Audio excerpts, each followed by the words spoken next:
ನೆನೆದು ತಾಯೇ ಈ ಮನಸ್ಸಿನ ಬೇಗುದಿಯನು ಕಳೆದು ಮರಳುವ. ರಿಟೈರ್ಮೆಂಟ್ ತಗೊಂಡ್ಬಿಟ್ಟು ಅದರಲ್ಲಿ ಏನು ದುಡ್ಡು ಬಂತು ಅದನ್ನೆಲ್ಲ ಇದಕ್ಕೆ ಇನ್ವೆಸ್ಟ್ ಮಾಡಿ.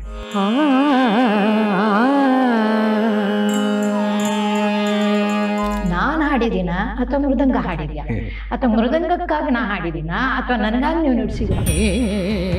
ಮಾಯೆಯೊಳಗೋ ನಿನ್ನೋಳು ಮಾಯೆಯೋ.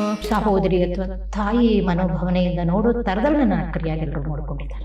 ಇದೇ ರೀತಿ ನೋಡಿದರೆ ಮೆಚ್ಚದು ಈ ಮನ ಕೂಡಲ ಸಂಗಮನ ನೆಚ್ಚದ ಮೆಚ್ಚದ ಈ ಮನವ ಕಿಚ್ಚಿನೊಳಗಿರಿಸುವಂತಾರೆ.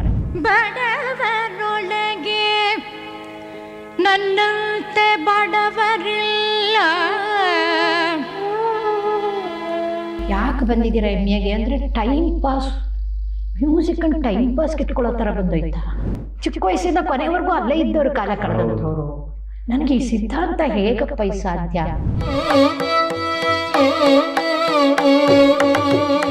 ಹಂಗೆ ಪಾಠ ಮಾಡ್ಕೊಂಡ್ಬಂದು ನೀವು ನೂರಾರು ಶಿಷ್ಯರು ಇವಾಗ ವೇದಿಕೆಯಲ್ಲಿ ರಾರಾಜಿಸ್ತಾ ಇದ್ದಾರೆ. ಎಲ್ಲದಕ್ಕಿಂತ ಹೆಚ್ಚಾಗಿ ಬಹುಶಃ ನೀವು ಗೊತ್ತಿರ್ಬೋದು, ನಾನು ಯಾವಾಗ ಅಮೇರಿಕಾಗೆಲ್ಲ ಹೋಗೋಕೆ ಶುರು ಮಾಡಿದ್ನೋ, ನಾನು ಇಂಡಿಯಾದಲ್ಲಿ ಪಾಠ ಮಾಡಿದ್ದೆಲ್ಲ ಸಂಗೀತ ಚೆನ್ನಾಗಿ ಒಂದು ಸ್ವಲ್ಪ ಕಲಿತು ಕಚೇರಿ ಮಾಡ್ತಾ ಇದ್ದು ಅಂತಾರೆ ಅಂಥವ್ರಿಗೇನೆ ನಾನು ಹೊರತು ಕಾಲೇಜಲ್ಲಿ ಮಾತ್ರ ಹಂಗೆ ಮಾಡುವೆ. ಏನು ಬರ್ದೇ ಇದ್ದೊಳಗೂ 10 ಸರಿ ಹೇಳ್ಕೊಡ್ತಿದ್ದೆ. ಆವಾಗ ಅದೊಂದು ವಿಷಯ.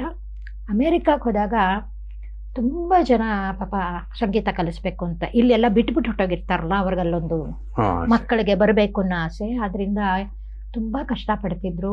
ಏನಾದರೂ ಇದು ಯಾವ ಥರದ್ದೆಲ್ಲರೂ ಮಾಡಬೇಕು ಅಂತ ತಲೆಯಲ್ಲಿ ಹೊಳೆದು ಇನ್ನೂ 5 ವರ್ಷ ನನಗೆ ಮಹಾರಾಣಿಸ್ ಕಾಲೇಜಲ್ಲಿ ಸರ್ವಿಸ್ ಇತ್ತು. ಈ ಗುರುಕುಲ ಸೀರೀಸನ್ನು ಶುರು ಮಾಡಿದೆ. ಆಡಿಯೋ ವಿಷಯ ಆ ಕಾಲಕ್ಕೆ ಶಿವು ಅಶ್ವಮೇಧ ಯಾಕ ಮಾಡ್ದಂಗೆ ಶುರು ಮಾಡಿದ್ವಿ. ದೊಡ್ಡ ದೊಡ್ಡ ಆಶ್ರಮಗಳು.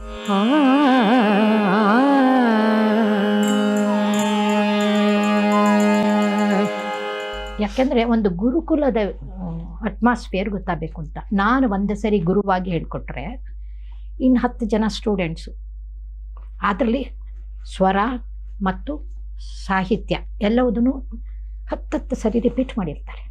ಸಿಡಿ ಇದೆಯಲ್ಲ,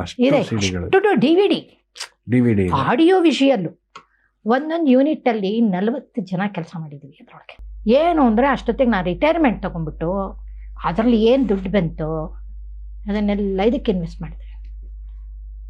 3 ಕ್ಯಾಮರಾ ನೀವು ಆಕ್ಟಿವ್ ಆಗಿ ಮಾಡ್ತಾ ಇರೋ ಥರ ಹಾಗೆ 3 ಕ್ಯಾಮರಾ ಇಟ್ಟು ಮಾಡಿರುವಂಥದ್ದು. ಪುರಂದರದಾಸ್ ಕೆರೆಯ ನೀರನ್ನು ಕೆರೆಗೆ ಚೆಲ್ಲಿ.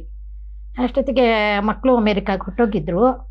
ಏನರೋ ನಾ ಈ ಥರ ಖರ್ಚು ಮಾಡ್ತಿದ್ದೀನಿ ಹಿಂದೆ, ನಿಂಗೆಲ್ಲ ಸಂಗೀತವೇ ಕೊಡುತ್ತಲ್ವಾ, ಮನೆ ಕಟ್ಟದೆ ಸಂಗೀತದಿಂದ ಕಟ್ಟಿದೆ, ನಮ್ಮನ್ನು ಓದಿಸ್ದೆ, ಅದು ಸಂಗೀತದಿಂದ ಓದಿಸ್ದೆ, ಆರಾಮಾಗಿದೆಯಾ ಅಲ್ವಾ, ಪೆನ್ಷನ್ ತಗೋತಿದೆಯಾ ಅಲ್ವಾ, ಅದು ಸಂಗೀತದಲ್ಲೇ, ನೀವು ಮಾಡಿದ್ದು ಏನೋ ಅವ್ರ ಕಾಲೇಜಲ್ಲೂ ಸಂಗೀತವೇ, ಏನಕ್ಕಮ್ಮ ಕೆರೆ ನೀರನ್ನು ಕೆರೆಗೆ ಚಲೋ ಅಂದರೆ ಫ್ಯಾಮಿಲೀಲಿ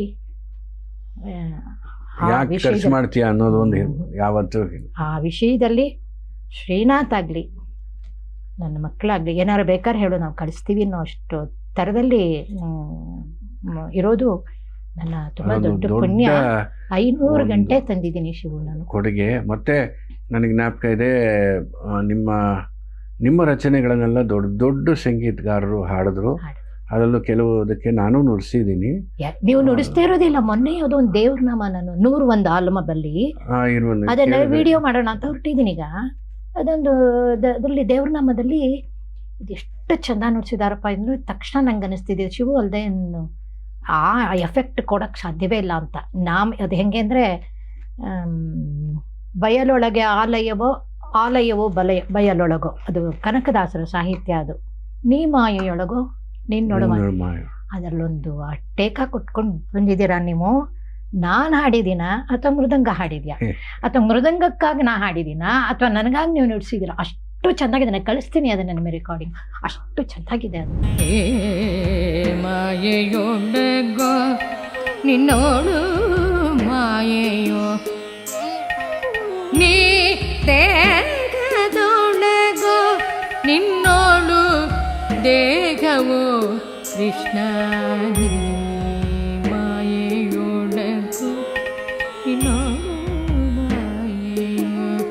ಕೇಶವು ನಿಮ್ಮ ಜೊತೆಯಲ್ಲಿ ನಾನು ಕೆಲಸ ಮಾಡಿರೋದು ಬಹಳಷ್ಟು ರೆಕಾರ್ಡಿಂಗು ಹೌದು. ಮಾಡಿದ್ವಿ. ಸುಮಾರಿದೆ. ನೀವು ಅಂತಲ್ಲ, ಎಷ್ಟೋ ಜನ ಮೇಡಮ್ ನಿಮ್ ಜೊತೆ ಬಹಳ ಕೆಲ್ಸ ಜನ ಮಾಡಿದ್ದಾರೆ. ನುಡ್ಸಿದ್ದಾರೆ. ಹೌದು. ವಯಸ್ಸಾದಂತಹ ಇವರು ಟಿ ರುಕ್ಮಿಣಿ ಅವರು ಆ ಕಾಲದಲ್ಲೆಲ್ಲ ಅವರೇ ಹೌದು, ನುಡ್ಸಿದ್ದು. ಹೌದು. ಚಾಲಕುಡಿ ನಾರಾಯಣ ಸ್ವಾಮಿ ಅವರು, ಟಿ ರುಕ್ಮಿಣಿ ಅವರು, ಆಮೇಲೆ ಇವರು ಯಾರು ಕುಟ್ರಾಲ ವಿಶ್ವನಾಥ ಇವರು, ಕುಟ್ರಾಲ ಅವರು ಎಲ್ಲ ವಿಶ್ವನಾಥ. MS ಗೆಲ್ಲ ನುಡಿಸ್ತಾ ರೆಗ್ಯುಲರ್ ಇದ್ದವರು. ಅವರು. ಹೌದು. ಆಮೇಲೆ ಇವರು ನಲೈ ದೇವರಾಜ ಅಯ್ಯರು, ಅಯ್ಯೋ ಅವರಂತೂ ದೇವ್ರ ನಾಮ ಹಾಡ್ತಾ ಇದ್ರು. ಸುಮ್ಮನೆ ಮೃದಂಗ ಇಟ್ಬಿಟ್ಟು ಸುಮ್ಮನೆ ಕೂತ್ಕೊಂಡು ಪಾಡಮ್ಮ ನಾವು ಕೇಕ್ರೆ ಅನ್ನೋರು ಪಾಪ. ಇಲ್ಲಿ ಅಂತ ಮೈಸೂರಿನಲ್ಲೂ ನಿಮ್ದು ಫೇಮಸ್ HK ನರಸಿಂಹಮೂರ್ತಿಗಳು, ಭದ್ರಾಚಾರ್ಯ, ಆಮೇಲೆ ನಾಗರಾಜ್ ನಾಗರಾಜ್, ಆಮೇಲೆ ಮಂಜು ಎಲ್ಲ ನಾಗರಾಜ್ ಅವ್ರಲ್ಲ ಮೊದಲಿಗೆ ಎಷ್ಟು ಕಚೇರಿಗಳು ಹೌದು. ನುಡಿಸಿರೋದು. ಎಲ್ಲರೂ ನುಡಿಸ್ತಾ ಇದ್ದವರೇ ಎಲ್ಲ. ನನಗೆ ಆಸೆ, ನನಗಿಂತ ತುಂಬಾ ದೊಡ್ಡವರು ಮತ್ತೆ ನನ್ನ ವಯಸ್ಸಿನವರು, ಆಮೇಲೆ ಈಗಲೂ ಅಷ್ಟೇ. ಈ ಹುಡುಗರೆಲ್ಲ ಈಗಿನ ಹುಡುಗರು ಅಂತಂದ್ರೆ ನನಗಿಂತ ವಯಸ್ಸಲ್ಲಿ ಚಿಕ್ಕವ್ರು ಹೌದು. ಹುಡುಗರು ಎಲ್ಲರೂ ನುಡಿಸ್ತಾರೆ. ಇದಾಗಿ ತುಂಬ ಖುಷಿಯಾಗಿ ನುಡಿಸ್ತಾರೆ. ಒಂಥರ ನನಗೆ ಸಿಕ್ಕದಂತಹ ಈ ಸಪೋರ್ಟ್ ಇದೆಯಲ್ಲ ಹೌದೌದು. ಸಹ ಕಲಾವಿದರು. ಒಬ್ಬರು ಮೇಡಮ್ ನೀವೇನು ಕೊಡ್ತೀರಾ, ನೀವೇನು ಹಾಡ್ತೀರಾ, ನೀವು ಎಲ್ಲಿಗೆ ಕರ್ಕೊಂಡು ಹೋಗ್ತೀರಾ, ಒಬ್ಬರು ಯಾವ ವಿಷಯನೂ ಕೇಳಲ್ಲ. ನುಡಿಸಿ ನನಗೆ ಅಪ್ಪ ಇವತ್ತು ಕಚೇರಿ ಇದೆ ಬರ್ತೀರಾ ಅಂದರೆ ಬರ್ತೀವಿ ಅಂತ ಹೇಳಿ ನಾನು ತುಂಬ ಒಂದು ರೀತಿಯಲ್ಲಿ ಒಂದು ಸಹೋದರಿ ಅಥವಾ ತಾಯಿ ಮನೋಭಾವನೆಯಿಂದ ನೋಡೋ ಥರದಲ್ಲಿ ನನ್ನ ಅಕ್ಕರಿಯಾಗಿ ಎಲ್ಲರೂ ನೋಡ್ಕೊಂಡಿದ್ದಾರೆ. ಅದು ನನ್ನ ಪುಣ್ಯ. ಅದು ದೊಡ್ಡವರಿಂದ ಇವತ್ತಿನವರೆಗೂ ನಾನು ಹೇಳ್ತಾ ಇದ್ದೀನಿ. ಇವನ್ ಮಾತಾಡ್ಸ್ತಾ ಇದ್ರೆ ಬಹುಶಃ ಒಂದು 2-3 ದಿನ ಬೇಕಾಗುತ್ತೆ. ಹಾಗೆ ಹೋದ್ರೆ ನಿಮ್ಮ ಕಂಪೋಸಿಷನ್ ಆಯ್ತು, ಹಾಗೆ ಗುರುಕುಲದ ಮಾತ್ರ ಗುರುಕುಲದ CD ಒಂದು ಸಪರೇಟ್ ಒಂದು ಬಿಲ್ಡಿಂಗೇ ಕಟ್ಸಿದ್ದೀರಿ ನೀವು ನಾಗರಬಾವಿ. ಅದರಲ್ಲಿ ಗುರುಕುಲ ಸೀರೀಸ್ ಅನ್ನ ಆಡಿಯೋ ವಿಷಯಲ್ಲೂ, ಆಮೇಲೆ ಸಂಗೀತ ಸಾಧನೆ ಅಂದ್ಬಿಟ್ಟು, ಅಂದ್ರೆ ಜೂನಿಯರ್ ಸೀನಿಯರ್ ವಿದ್ವತ್ತಿಗಿರೋ ಪೋರ್ಷನ್ಸ್ ಅನ್ನೆಲ್ಲ ಥಿಯರಿ ಅದು ಎಲ್ಲ ಸೈಮಲ್ಟೇನಿಯಸ್ ಮಾಡ್ಕೊಂಡು ಹೋಗಿದ್ದೀನಿ. ನಾನು ಇರ್ತೀನಿ, ಹಾಡು ಅಂತ ರಿಪೀಟ್ ಮಾಡೋ ಸ್ಟೂಡೆಂಟ್ಸು ಇರ್ತಾರೆ. ಸ್ಕ್ರೀನ್ ಮೇಲೂ ಸಾಹಿತ್ಯ ನೊಟೇಷನ್ನೇ ಬರ್ತಾ ಇರುತ್ತೆ.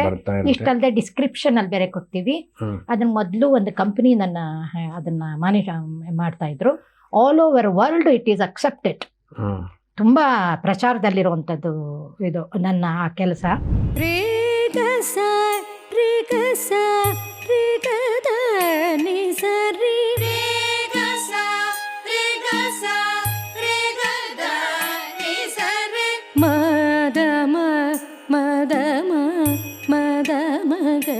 ಇಲ್ಲೂ ಎಷ್ಟೋ ಜನ ಬಂದು ಹೇಳ್ತಾರೆ, ಜೂನಿಯರ್ ಸೀನಿಯರ್ ವಿದ್ವತ್ಗೆಲ್ಲ ಅದನ್ನ ಮನೇಲಿ ಇಟ್ಕೊಂಡು ಅದರದಲ್ಲಿ ಅಂದ್ರೆ ಗುರುಗಳ ಹತ್ರ ಕಲಿಬಾರ್ದು ಅಂತ ಹೇಳ್ತಿಲ್ಲ, ಗುರುಗಳ ಹತ್ರ ಕಲೀಲೇಬೇಕು. ಇದೊಂದು ಏನು ಯಾರು ಇಲ್ವೇ ಇಲ್ಲ ಅನ್ನೋದ್ರಲ್ಲಿ ಚಿಕ್ಕ ಮಗು, ಒಂದು 6 ವರ್ಷದ ಮಗು ಕೂಡ ಕುತ್ಕೊಂಡು ಸಂಗೀತ ಕಲ್ತ್ಕೊಂಡ್ಬಿಡ್ಬೋದು. ಇನ್ನೂ ಒಂದು ರೆಫರೆನ್ಸ್ಗೆ. ಆಮೇಲೆ ಸೀರಿಯಲ್ ತರ ತೆಗ್ದಿದ್ದೀವಲ್ವಾ ಎಲ್ಲ, ಅದರ ಸರೌಂಡಿಂಗ್ಸ್ ಎಲ್ಲ ಹಂಗಿದ್ ಮಾಡಿ. ಆಮೇಲೆ ಪ್ರಾಜೆಕ್ಟ್ಸ್ಗಳು ತುಂಬ ಮಾಡಿದ್ದೀನಿ ನಾನು. ಇದು ಮಾಡಿದ್ದೀವಿ ಅಂದ್ರೆ ಮಾಡಿದ್ದೀನಿ. ಇದು ನನ್ನ ಜೊತೆಗೆ ಕೆಲಸ ಮಾಡಿರೋರು ಇದ್ದಾರೆ. ಥೀಮ್ಯಾಟಿಕಲ್ ಪ್ರಾಜೆಕ್ಟ್ಸ್. ಅದ್ರ ಬಗ್ಗೆನೂ ಕೇಳಬೇಕು ಅಂತಿದ್ದೆ. ಸುಮಾರು ಸಂಗೀತ ರೂಪಕಗಳು ನಂತರ, ಆಮೇಲೆ ಗಮಕ, ಅದರಲ್ಲೂ ನಿಮ್ಮ ಪರಿಶ್ರಮ ಇದೆ. ಬಹುಶಃ ನಾನು ನೋಡಿರ್ಬೋದೇನೋ, ಕುಂತೀಕರಣ ನನಗೆ ಮರ್ತೋಗಿದೆ.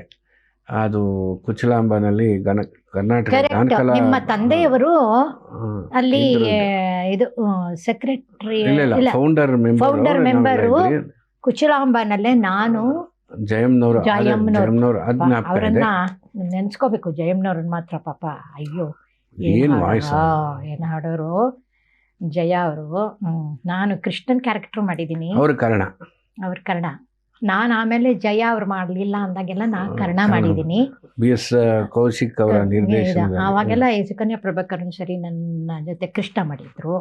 ಹಂಗೆ ಆ ಕೌಶಿಕ್ರಂದು ನಾವು ಯಾವತ್ತಿಗೂ ಗಮಕ ಅಂದಾಗ ಅವರನ್ನ ಮರೆಯೋಕ್ಕೂ, ಅವರು ಪ್ರಾತಸ್ಮರಣೀಯರು ಗಮಕದ ವಿಷಯದಲ್ಲಿ ನಾನು ಹೇಳ್ತೀನಿ. ಭೀಷ್ಮರಿದ್ದಂಗೆ ಅವರೇ ಪದ್ಯಗಳು, ಕೆಲವು ಪದ್ಯಗಳು ಲಿಂಕ್ ಬಿಟ್ಟು ಹೋಗಿರೋದಲ್ಲ, ಆ ಲಿಂಕ್ಗೆ ಅವರೇ ಇದು ಕುಮಾರವ್ಯಾಸನದೇ ಅನ್ನೋ ಅಷ್ಟರ ಮಟ್ಟಿಗೆ ಹೋಗಿ ಬರುವೆನು ತಾಯೇ, ಮನಸ್ಸಿನ ಬೇಗುದಿಯನ್ನು ಕಳೆದು ಮರಳವ್ವ, ನಾಗಶಾಹಿಯ ಇಚ್ಛೆ ಸಂದುದು ನಮ್ಮೊಳೆಯನಹುದು.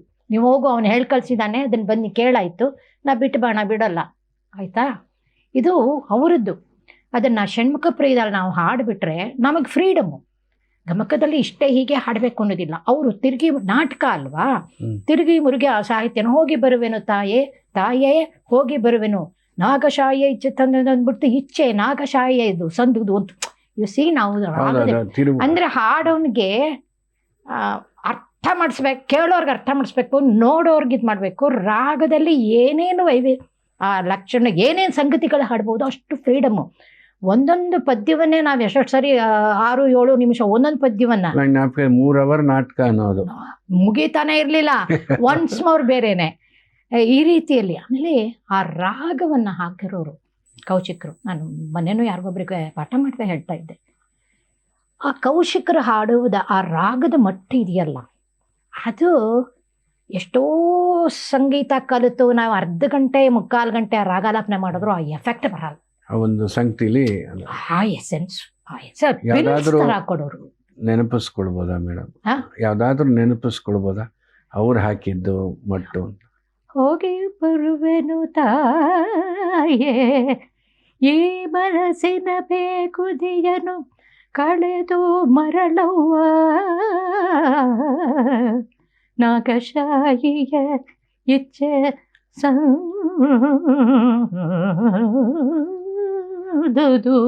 ಏನ್ ಬೇಕು ನಾಗಶಾಯಿಯ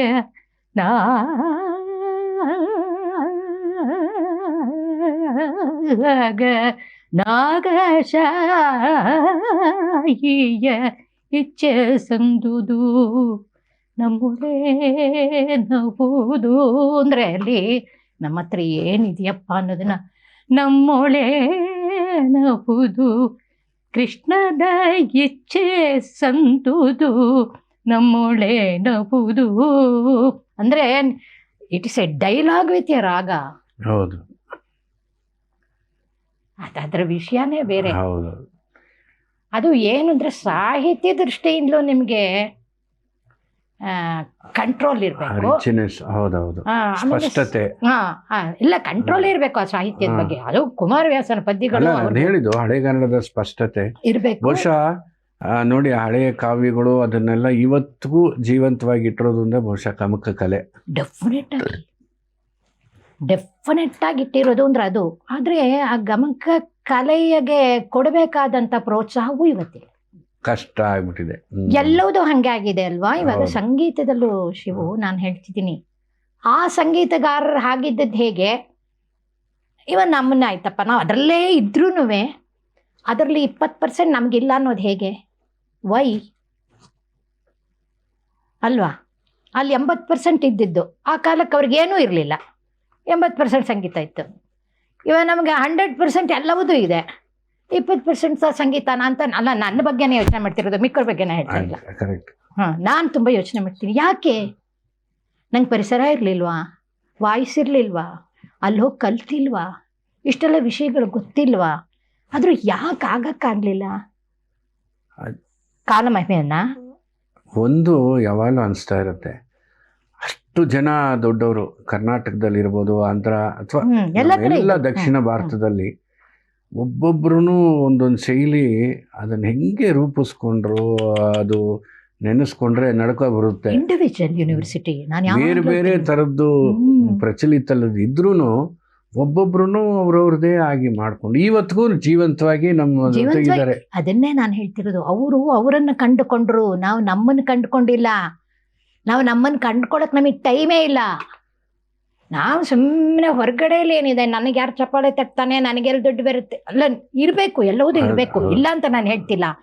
ಅದರಲ್ಲೇ ನಾವು 90%, ನಾನು 24 ಗಂಟೆನಲ್ಲ, ನಾನು 20 ಗಂಟೆಗೆ ಅದು ಕಳೆದಾಗ 4 ಗಂಟೆ ನಿದ್ದೆ ಮಾಡಿದಾಗ ನನಗೆಲ್ಲ ಟೈಮು. ಟೈಮ್ ಇಲ್ಲ, ನಾವು ಎಷ್ಟು ಕೊಡಬೇಕು ಅದನ್ನು ಮಾಡ್ತಿಲ್ಲ. ಅವರು ತಪಸ್ಸಾಗಿ ಮಾಡಿದ್ರು. ಆಮೇಲೆ ತುಂಬ ಮೇಲೆ ನೋಟಕ್ಕೆ ನಾವೆಲ್ಲವುದನ್ನು ಇದು ಮಾಡ್ತಿದ್ದೀವಿ, ವಿಶಾಲತೆಯನ್ನು ನೋಡ್ತಾ ಇದ್ದೀವಿ ಹೊರತು ಹೊಕ್ಕಲಿಲ್ಲ, ಸಮುದ್ರದ ಒಳಗೆ ಹೋಗಿಲ್ಲ, ಹೋಗೋಕ್ಕಾಗ್ತಿಲ್ಲ, ಹೋಗೋ ಮನಸ್ಸಿಲ್ವಾ? ದಿವಸ ನೀನು ಕಚೇರಿ ಮಾಡ್ತಿದ್ದಾಗ ನಾ ಹೇಳೋದಂದ್ರೆ ಇದು, ದಿವಸ ನೀನು ಕಚೇರಿ ಮಾಡಿ, ದಿವಸ ನೀನು ಟ್ರಾವೆಲ್ ಮಾಡ್ತಿದ್ದಾಗ ನಿನ್ನನ್ನು ನೀನು ಕ್ವಶನ್ ಮಾಡ್ಕೊಳ್ಳೋದು. ತನ್ನ ವಿಚಾರಿಸಲಲ್ಲದು ಇದರ ವಿಚಾರಿಸಬಹುದು, ಆಯ್ತಾ? ತನ್ನಿಚ್ಛೆ ನುಡಿದರೆ ಮೆಚ್ಚುವುದು, ಈ ಮನ ಇದಿರಿಚ್ಛೆ ನುಡಿದರೆ ಮೆಚ್ಚದು ಈ ಮನ, ಕೂಡಲ ಸಂಗಮನ ನೆಚ್ಚದ ಮೆಚ್ಚದ ಈ ಮನವ ಕಿಚ್ಚಿನೊಳಗಿರಿಸು ಅಂತಾರೆ. ನಾನು ಎಷ್ಟು ಸರಿ ನಾನು ಯೋಚನೆ ಮಾಡ್ತಿರ್ತೀನಿ, ಹೌದಲ್ವಾ? ಹಾಕ್ಬಿಡ್ಬೇಕಲ್ವಾ ಈ ಮನಸ್ಸನ್ನ. ನಾ ಮಾಡೋದೆಲ್ಲ ಸರಿ, ನಾ ಹಾಡ್ತಿರೋದೇ ಸಂಗೀತ, ಆಯ್ತಾ? ನನ್ನಿದೆಲ್ಲ ಏನು ಅಂದರೆ ನೀನು ಹೇಳಿದ್ರು ನಾನು ಒಪ್ಕೊಳ್ಳಲ್ಲ. ಇಲ್ಲ ಮೇಡಮ್ ಹಿಂಗಿದ್ರೆ ಬೆಟರು ಅಂದರೆ ನಾನು ಒಪ್ಕೊಳ್ಳೋ ಮನಸ್ಸೇ ನಂಗೆ ಇಲ್ಲದೆ ಇದ್ರೆ. ನಾ ಹೇಳಲಿಲ್ಲಲ್ಲ, ಬೃಂದಮನ ಹತ್ರ ಇರೋದನ್ನ ರಾಮನಾಥ ಕೃಷ್ಣನ್ ಕಲಿತಿದ್ರು. ಹೌದು, ರಾಮನಾಥ ಕೃಷ್ಣನ್ ಹೆದರಿಕೆ ಆಯ್ತು. ದೊಡ್ಡವರೆಲ್ಲ ಕೂತು ರಾಮನಾಥ ಕೃಷ್ಣ ಇದನ್ನ ಯಾಕೆ ನಮಗೆ ಗೊತ್ತಿಲ್ವಾ? MS ಅಮ್ಮ ಒಂದು ಮೀರಾ ಭಜನ್ ಹಾಡಬೇಕು ಅಂದ್ರೆ ಉಸ್ತಾದ್ ಮನೆಗೆ ಹೋಗಿ ಕೂತ್ಕೊಂಡು ಕಲಿತಾ ಇದ್ರು. ಶಮಂಗೋಡಿ ಅವ್ರ ಹತ್ರ ಕಲಿಬೇಕು ಅನ್ನೋದನ್ನ ಅಲ್ಲಿ ಹೋಗ್ತಿದ್ರು. GNB ಹತ್ರ ಕಲಿತರು. ರಾಮನಾಥ ಕೃಷ್ಣನ್ ಅವ್ರ ಮನೆಗೆ ಬಂದಿರೋದು ನನಗೆ ಗೊತ್ತು. ಅಂದರೆ ಎಲ್ಲೆಲ್ಲೇನಿದೆ. ಒಂದು MLV ಅಮ್ಮ ಅಂತಹ ನಮಗೆಲ್ಲ ದೇವತೆ ಆಕೆ. ಅಮ್ಮ ನೀನು ಒಂದು ದೇವ್ರನಾಮ ಟ್ಯೂನ್ ಮಾಡಿದೀಯಲ್ಲ ನಾಗಮಣಿ, ಅದೆನ್ನಮೋ ಟ್ಯೂನ್ ಪಣ್ಣಿರಿಕೆ ಅಲ್ಲಿ ಶುಭಪಂತವ್ರು ಆಡಿಲ್ಲ ಹೆಂಗೆ ಪಾಡು. ನಂದು ಅಕಾಡೆಮಿಯಿಂದ ರಿಲೇ ಆಗಿತ್ತು, ಲೈವ್ ರಿಲೇ ಆಗಿತ್ತು ಮ್ಯೂಸಿಕ್ ಅಕಾಡೆಮಿಯಿಂದ. ಶಿವಪಂತ್ರಳಿ ನೆನವಿಕ್ಕಮ್ಮ ನಾನು ಕೇಟೆ ಇಶೈ ವೇಳೆ ಅಲ್ಲಿ ವಚ್ಚ ನೀ ಹೆಂಗೆ ಪಾಡು ಅಂದ್ಬಿಟ್ಟು ಅದನ್ನು ಹಾಡಿಸ್ಬಿಟ್ಟು ನಮ್ಮ ಮನೆಯಲ್ಲಿ ಒಂದು ಸರಿ ಸಾಹಿತ್ಯ ಎಳೆದುಕೋ ಕನ್ಯಾ ಇದು ಅಂತ ಸಾಹಿತ್ಯ ಬರೆಸ್ಕೊಂಡ್ಬಿಟ್ಟು ಈವ್ನಿಂಗ್ ಕಚೇರಿನಲ್ಲಿ ಹಾಡಿದ್ರು. ಬಡವರೊಳಗೆ ನನ್ನಂತೆ ಬಡವರಿಲ್ಲ, ಕೊಡುವರೊಳಗೆ ಕೊಡುವರೊಳಗೆ ನಿನ್ನಂತೆ ಕೊಡುವರಿಲ್ಲ. ಇವತ್ತಿಗೂ ಕೆಲವರಿಗೆ ಕಲಿಬೇಕು ಅಂತಿರೋರು ಆ ಕೆಲಸ ಮಾಡ್ತಾರೆ. ನಮಗೆ ಬಂದಿರೋ ಸಾಕು, ಇಲ್ಲಿ ನಡೆಯೋ ಸಾಕು. ಯಾರೋ ಹೇಳ್ತಿರ್ತಾರೆ, ಅಯ್ಯೋ ನಮಗೇನು ತುಂಬ ದೊಡ್ಡ ಕಡೆ ಹಾಡಬೇಕು ಅಂತಿಲ್ಲ, ಇಲ್ಲಿಲ್ಲ ಅಲ್ಲ. ಏನು ಅಂದ್ಕೊಂಡಿದ್ದೀರಾ?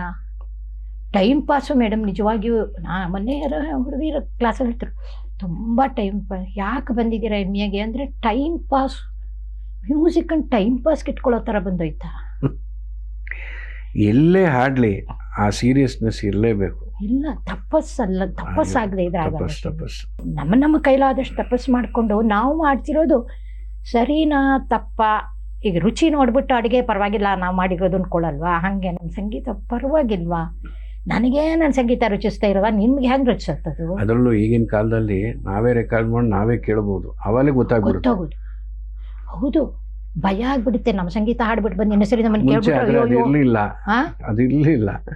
ಏನು ಕೇಳ್ಬಿಡಿ, ಏನು ಹೆಂಗೆಂತವ್ರ ಹತ್ರ ಪಾಠ ಮಾಡಿದ್ವಿ, ಅದನ್ನ ರೆಕಾರ್ಡ್ ಮಾಡ್ಕೊಡಿದ್ರಿ. ಇವತ್ತೆಲ್ಲ ಅದೊಂದು ಟ್ರೆಷರ್ ಎಲ್ಲಿದೆ? ಇಲ್ಲಿ ಎಲ್ಲ ತಲೆಯಲ್ಲಿ ಮಾಡ್ಕೋಬೇಕು.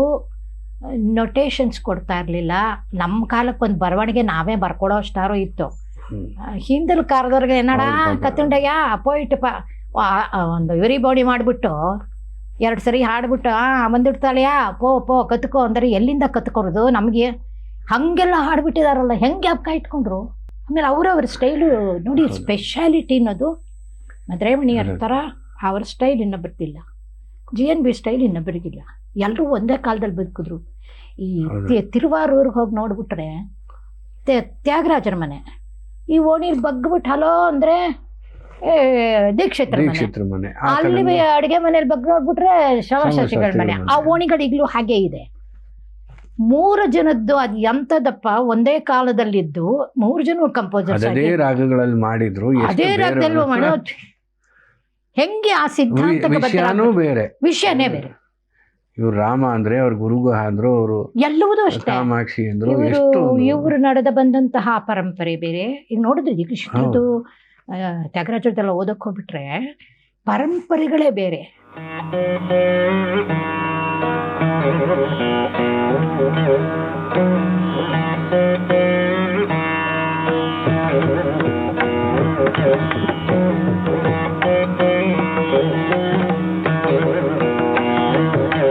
ಇವರು ಸಂಪ್ರದಾಯ ಅಂತ ನಾವೇನು ಕರಿತೀವೋ ಅದನ್ನು ಮೂಲಭೂತವಾಗಿ ಸಂಗೀತದ ಸಂಪ್ರದಾಯವಿತ್ತೆ ಹೊರತು ನಡೆದು ಬಂದಂತಹ ಪರಂಪರೆಗಳು ವಿಭಿನ್ನವಾದಂಥ ಪರಂಪರೆಗಳು. ಒಂದೇ ಕಾಲದಲ್ಲಿದ್ದರು, ಒಬ್ಬರನ್ನೊಬ್ರು ಮೀಟ್ ಮಾಡದೆ ಇದ್ದಿರ್ತಾರ ಪಕ್ಕದಲ್ಲಿದ್ದವರು. ಚಿಕ್ಕ ವಯಸ್ಸಿಂದ ಕೊನೆವರೆಗೂ ಅಲ್ಲೇ ಇದ್ದವರು, ಕಾಲ ಕಳೆದಂಥವ್ರು. ನನಗೆ ಈ ಸಿದ್ಧಾಂತ ಹೇಗಪ್ಪ ಈ ಸಾಧ್ಯ? ಇಲ್ಲಿ ಶಂಕರಾಚಾರ್ಯರು ಆದ್ಮೇಲಾದರೂ ಮಧ್ವಾಚಾರ್ಯರು ಬಂದರು, ಮಧ್ವಾಚಾರ್ಯ ಆದ್ಮೇಲಾದರೂ ವಿಶಿಷ್ಟಾದ್ವೈತ ಬಂತು, ಏನಾದರೂ ಅನ್ಕೋಬೋದು. ಇವ್ರು ಪಕ್ಕದಲ್ಲಿ ಓ ಅಂತಂದ್ರೆ ಕೇಳೋ ಅಂತಹದ್ದಿದ್ದು ಅದ್ ಹಂಗೆ ಹೆಚ್ಚು ಕಡಿಮೆ ಒಂದೇ ಕಾಲಘಟ್ಟ, ಒಂದು 8-10 ವರ್ಷ ಹಿಂದೆ ಮುಂದೆ ಅದು ಬಿಡಿ, ಒಟ್ಟಿಗೆ ಬದುಕಿದವರು ಬದುಕಿದವರು ವಯಸ್ಸು ಅಣ್ಣ ತಮ್ಮದ್ರ ಇದ್ದಂಗೆ ಅಷ್ಟೇನೆ. ಹೆಂಗೆ ಈ ತರ ಒಂದು ಸಿದ್ಧಾಂತ ಅನ್ನೋದು ಎಷ್ಟು ಗಟ್ಟಿ ಸಿದ್ಧಾಂತ.